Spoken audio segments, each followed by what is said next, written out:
Hello students, welcome back. Now today we have to start chapter number 11 of our 11th chemistry syllabus, that is adsorption and colloids. This chapter number 11 depends on two parts. First part is about adsorption and second part is about term colloids. तो इस chapter में पहला part हम शुरू करते हैं, what is the meaning of adsorption. सबसे पहले देखना है हमको एडसॉर्प्शन की डेफिनेशन। तो what is the definition of adsorption? अभी तक आप लोग सुने होंगे एब्सॉर्प्शन, एब्सॉर्प्शन, तो ये नया टर्म है आप लोगों के लिए एडसॉर्प्शन। तो ये एब्सॉर्प्शन अलग डिफरेंट, जज्ब होना। जैसे अगर मैं ये चौक इस सॉल्यूशन में डिप कर दूँ तो ये सॉल्यूशन सॉल्वेंट जो है इसके अंदर जज्ब हो जाते हैं, सुराख के जरिए अंदर दाखिल हो जाते हैं। तो ये एब्सॉर्प्शन है, एब्सॉर्प्शन। हमको पढ़ना है adsorption. Okay, what is the meaning of adsorption? तो डेफिनेशन याद रखना है, the phenomena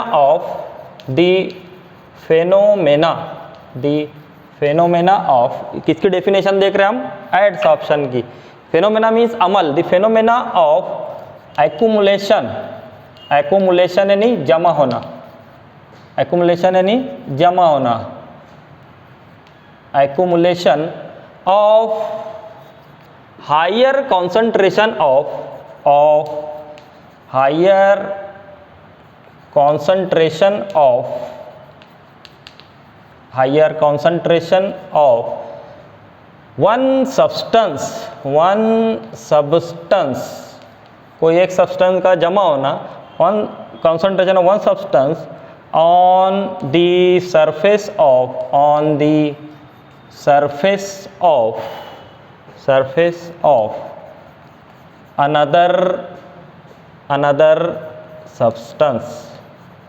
another substance is called adsorption। ये सबसे पहले तो डेफिनेशन याद करना है आप लोगों को। What is the meaning of adsorption? The phenomena of accumulation of higher concentration, phenomena यानी अमल, एक्यूमुलेशन का मतलब जमा होना, एक्यूमुलेशन ऑफ हायर कॉन्सेंट्रेशन यानी ज़्यादा मिकदार में, कॉन्सेंट्रेशन इर्तिकाज को कहा जाता है, यानी यहाँ पर हम क्या ले रहे हैं? ज़्यादा मिकदार में। ऑफ वन सब्सटेंस, एक सब्सटेंस का ज़्यादा मिकदार में किसी सरफेस पर जमा होना, सरफेस के ऊपर जमा होना, ये कहलाता है एडसॉर्प्शन। ओके, तो ये पहले याद कर लेना, देख लेंगे ज़रा इसको।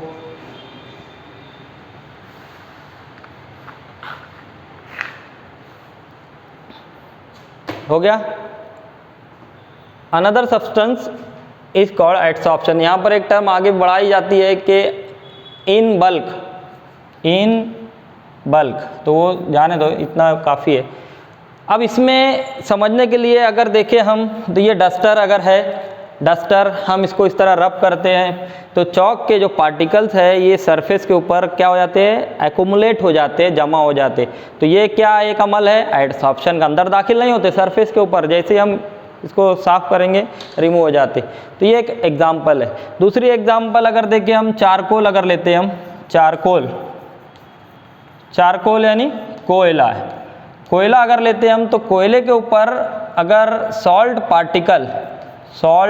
पार्टिकल ये डिपॉजिट हो जाते हैं, एक्यूमुलेट हो जाते हैं, तो ये अमल भी क्या कहलाता है? एडसॉर्प्शन। ओके, ये स्पंज, अगर स्पंज हम पानी में डुबोते हैं, स्पंज को पानी में या कपास को पानी में डुबोते हैं, तो कपास या स्पंज जो है पानी को अंदर बॉडी में, जिस्म में दाखिल कर लेता है, तो वो एब्सॉर्प्शन है।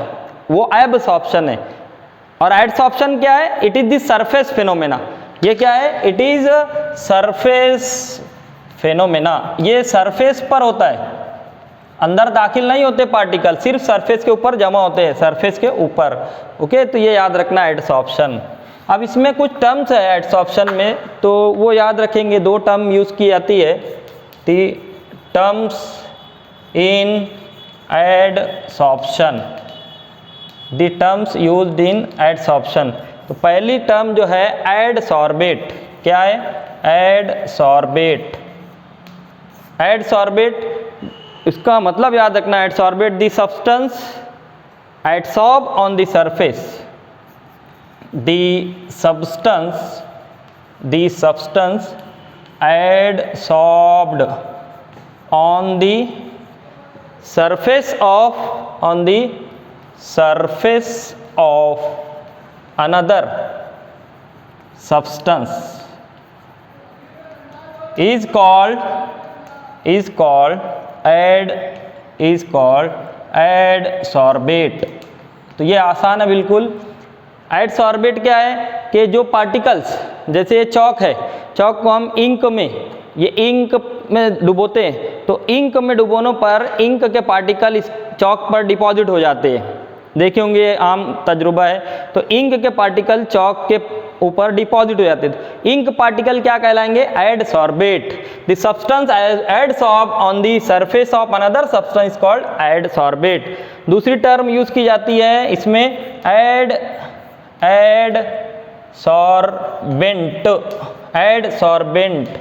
एडसॉर्बेट था, ये एडसॉर्बेंट है। तो adsorbent the substance which adsorbs the substance which adsorbed the another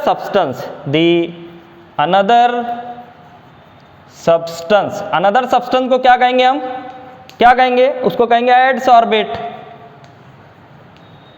another substance adsorbate on its surface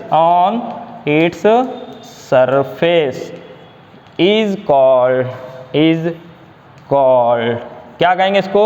is called adsorbent। तो बिल्कुल आसान कंसेप्ट है, ये तीनों देख लेना है फौरन, उसके बाद हम आगे बढ़ते हैं। Okay, clear? तो इसकी एक एग्जांपल अगर देखते हम कि इंक लेते हम, ये बीकर है, बीकर में हमने क्या लिए? Ink solution. ये आम तजुर्बा हम घर पर भी करके देख सकते हैं। इंक सॉल्यूशन लिए, अगर इसमें ये चौक डिप करते हैं इंक सॉल्यूशन में, है ना, ये चौक है, इसको डिप करते हम, चौक कैल्शियम कार्बोनेट चौक।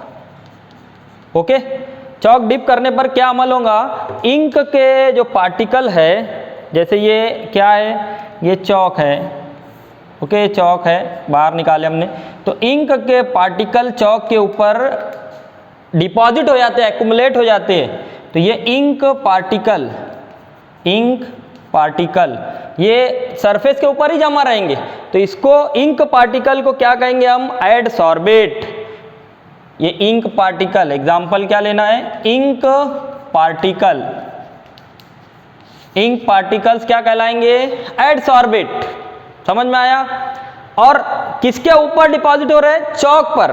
तो ये यहाँ पर एडसॉर्बेंट क्या है? एग्जाम्पल यहाँ पर चौक क्या रहेंगे एग्जाम्पल में? एडसॉर्बेंट का मतलब जो सरफेस प्रोवाइड कर रहा है, जैसे चौक है तो चौक सरफेस प्रोवाइड कर रहा है सब्सटेंस को डिपॉजिट होने के लिए। चारकोल अगर ले रहे हैं हम, कोयला ले रहे हैं, तो कोयले पर सब्सटेंस डिपॉजिट होते हैं, तो कोयला सरफेस प्रोवाइड कर रहा है, तो एडसॉर्बेंट।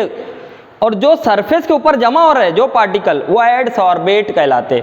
तो एडसॉर्बेट क्या क्या हो सकते हैं? एडसॉर्बेट सॉलिड भी हो सकता है, ये सॉलिड भी हो सकता है, गैस भी हो सकते हैं। ओके, सॉलिड, गैस, ये कुछ भी हो सकते हैं। तो एडसॉर्बेट और एडसॉर्बेंट, एडसॉर्प्शन समझ में आया? क्लियर हो गया? It is the surface phenomena, accumulation of the particles और accumulation of the higher concentration of one substance on the surface of another substance in bulk it is called as adsorption। adsorbate and adsorbent check कर लो ये फौरन। चलो अब इसके बाद हम एग्जाम्पल देखते हैं, ये नोट कर लेंगे, है ना, स्क्रीनशॉट ले लेने। हो गया? Okay, now examples of the adsorption.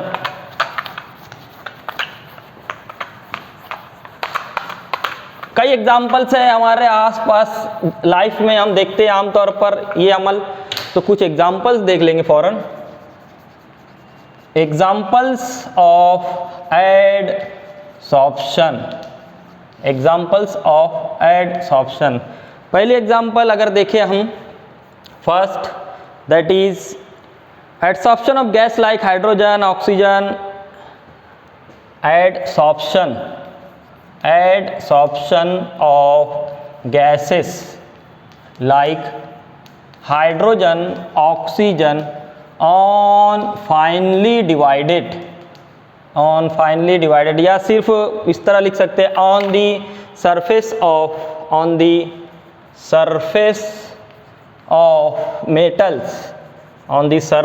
of metals like platinum, palladium, copper, iron, etc.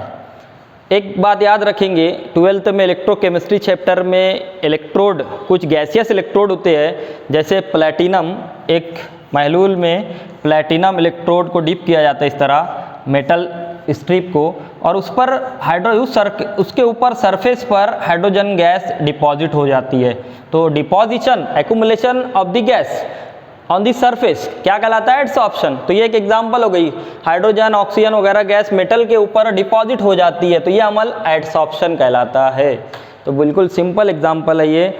दूसरी example, adsorption of nitrogen other gas, adsorption of nitrogen, carbon dioxide etcetera on the surface of activated charcoal। यहाँ पर activated charcoal का मतलब, charcoal यानी कोयला, charcoal का मतलब याद रखना है कोयला। सब देखिए आमतौर पर आम कोयला जो लकड़ियों से हासिल होता है उसमें जो सुराख होते हैं वो बहुत बारीक होते हैं, और जो एक्टिवेटेड चारकोल होता है वो बहुत ज़्यादा हीट पर तैयार होता है, उसको कहते हैं एक्टिवेटेड चारकोल। तो आम चारकोल अगर देखें हम, नॉर्मल चारकोल, और ये एक्टिवेटेड कार्बन होता है, चारकोल मतलब कार्बन, ये एक्टिवेटेड। तो एक्टिवेटेड चारकोल में जो सुराग होते हैं वो थोड़े बड़े होते हैं, दिखाई नहीं देते हमको, मगर as compare to normal charcoal the pores are larger in the activated charcoal.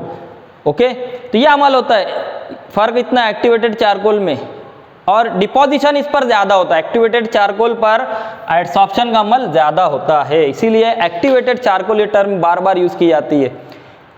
तो adsorption of the nitrogen carbon dioxide gas on the surface of activated charcoal.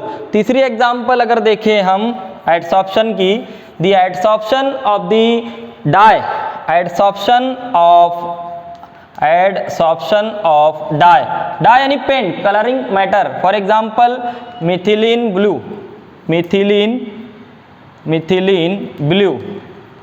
On the surface of किसमें यहाँ पर methylene blue, when activated charcoal, surface of charcoal, ये भी एक example है। तो इसकी एग्जांपल इस तरह बताई गई कि एक बीकर में हमने जैसे ये मिथिलीन ब्लू ले लिए, फॉर एग्जांपल ये बीकर है, इसमें जो सॉल्यूशन है ये मिथिलीन ब्लू एक डाई का है ना, ये सॉल्यूशन में क्या है, it is called as methylene blue, it is dye यानी पेंट, मिथिलीन ब्लू। तो ये जो सॉल्यूशन है ये फॉर एग्जांपल मिथिलीन ब्लू है। अब इसमें अगर हम एक्टिवेटेड चारकोल डिप कर दे, जैसे ये चारकोल डिप कर दे इसमें, तो चारकोल डिप करने पर क्या होगा कि इसमें हम चारकोल ऐड कर देते, तो अभी कैसा कलर था, ब्लू कलर था, मगर कुछ देर बाद ये कैसा सॉल्यूशन हो जाएगा, ये सॉल्यूशन हो जाएगा, ये अभी कैसा था, ब्लू, ओके। अब बाद में कैसा हो जाएगा, ये कलरलेस। तो कलरलेस क्यों हो जाता है, because all the methylene blue particles are adsorb on the charcoal. तो चारकोल के ऊपर ये सारे पार्टिकल डिपॉजिट हो जाते हैं और ये कैसा हो जाता है, colour, it is the colourless. तो इससे जाहिर होता है कि पूरे मिथिलीन ब्लू जो है किसके ऊपर डिपॉजिट हो गए, चारकोल के ऊपर। यानी इसमें अगर हम चारकोल डिप करके इसको शेक करेंगे थोड़ा, तो जितना कलरिंग मैटर है वो किसके ऊपर जमा हो जाता है, चारकोल पर। तो ये कुछ एग्जाम्पल है। चौथी एग्जाम्पल हमारे घरों में आमतौर पर यूज़ करते हैं, है ना, घरों में जो औरतें, उनसे पूछ सकते हो आप लोग कि अगर हमारा जो रोज़मर्रा का सालन है खाते हम जो, उसमें अगर नमक ज़्यादा हो जाए तो नमक ज़्यादा होने पर अब नमक को चुन चुन कर अलग करना मुश्किल है, तो उसमें कोयले के बड़े टुकड़े ऐड कर दिए जाते। कोयला जो होता है हमारा, वो बड़े बड़े टुकड़े उसमें सालन में ऐड कर दिए जाते। तो कोयला जो है अपने सरफेस पर सॉल्ट को, जायद नमक को एडसॉर्ब कर लेता है। तो ये आमतौर पर घरों में ये टेक्निक इस्तेमाल की जाती है एडसॉर्प्शन की, कि सालन में अगर नमक ज़्यादा हो जाए तो नमक कम करने का तरीका क्या है, चारकोल के 2-3 बड़े टुकड़े ऐड कर दिए जाते हैं, शेक कर दिए, तो सालन में का जायद नमक जो उसके ऊपर चिपक जाता है वो कोयले को बाहर निकाल दिए, ऑटोमेटिक जो है नमक कम हो जाता है। तो इस तरह कुछ एग्जाम्पल्स है एडसॉर्प्शन की, तो आप लोग भी ये इस्तेमाल कर सकते हो टेक्निक्स, है ना। तो ये याद रखेंगे, कुछ एग्जाम्पल्स नोट कर लेना इसको, ओके। अब इसके बाद जो है एक टर्म यूज की जाती है एब्सॉर्प्शन। एब्सॉर्प्शन, एडसॉर्प्शन तो इस चैप्टर का नाम है, इसका अपोजिट टर्म क्या है, एब्सॉर्प्शन, AB। तो एब्सॉर्प्शन में क्या होता है, जैसे ये कोई सॉल्यूशन है, इसमें हम चॉक को डिप कर रहे हैं, तो चॉक जब डिप करेंगे तो ये सॉल्यूशन इस चॉक के अंदर तक दाखिल हो जाता है, सॉल्यूशन अंदर तक दाखिल हो, तो ये अंदर दाखिल होना, penetrating in the body, it is called as absorption. Penetrating, दाखिल होना in the body, it is called as absorption. तो ये बल्क फिनोमेना है ना, ये अंदर तक दाखिल हो जाता है यूनिफॉर्म तरीके से। और एडसॉर्प्शन में क्या होता है, इस सरफेस पर अंदर दाखिल नहीं होता। तो डस्टर ले रहे हैं हम, एग्जांपल डस्टर, चौक ले रहे हैं, चौक के ऊपर इंक जमा होना, या चारकोल कोयला ले रहे हैं हम, कोयले के ऊपर जो है नमक का जमा होना, इंक का जमा होना, ये सारी चीज़ें आमतौर पर गैस वगैरह, गैस अमोनिया गैस भी जो है कोयले पर जमा हो जाती है। तो ये सारा डिपोजिशन का अमल जो है क्या कहलाता है, एडसॉर्प्शन। और एब्सॉर्प्शन यानी अंदर तक दाखिल होना। तो ये आप देखेंगे हम फर्क एडसॉर्प्शन और एब्सॉर्प्शन में, इतना नोट कर लेना।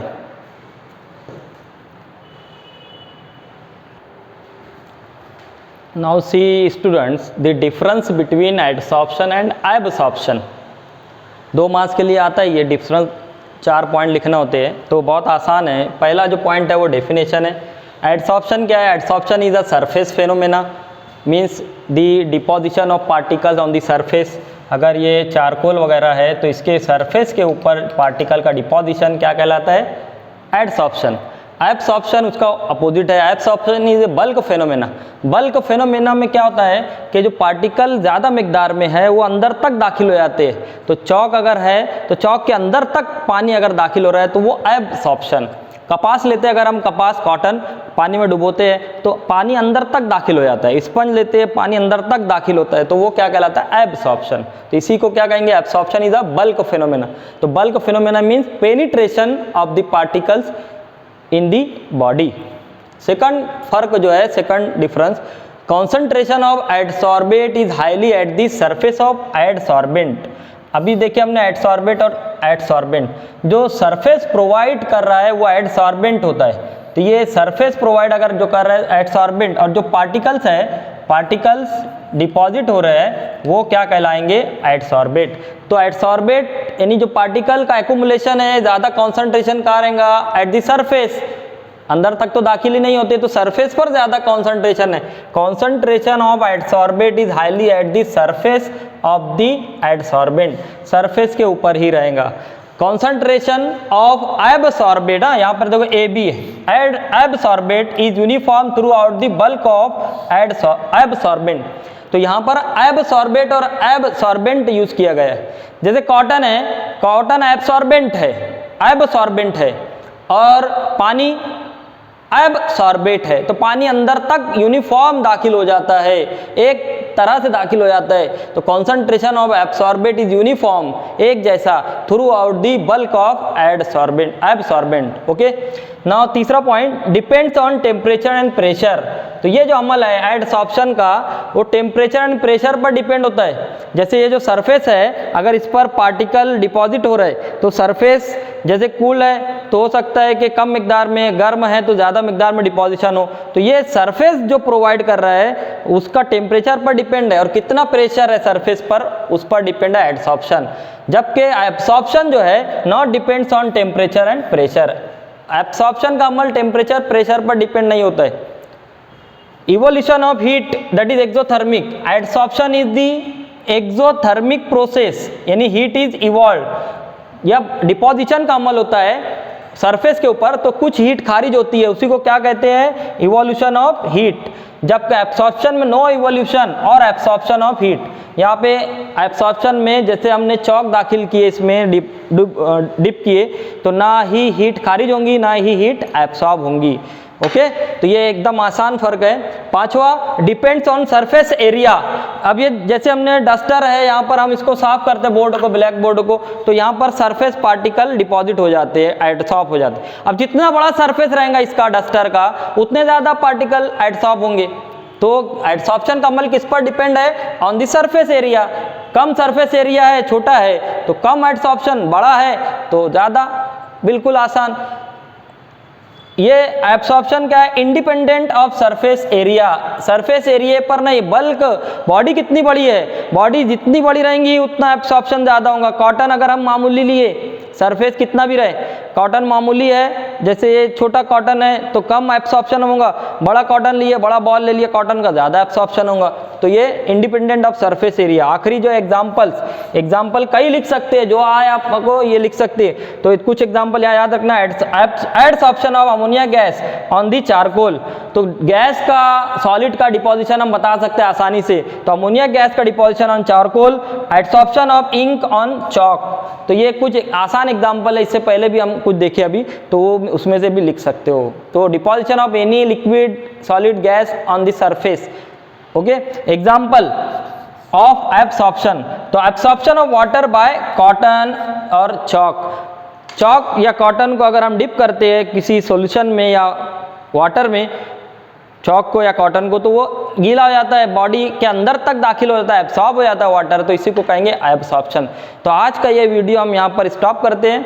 नेक्स्ट वीडियो में इस चैप्टर का अगला पार्ट देखना है। ओके, स्क्रीनशॉट ले लेना इसका।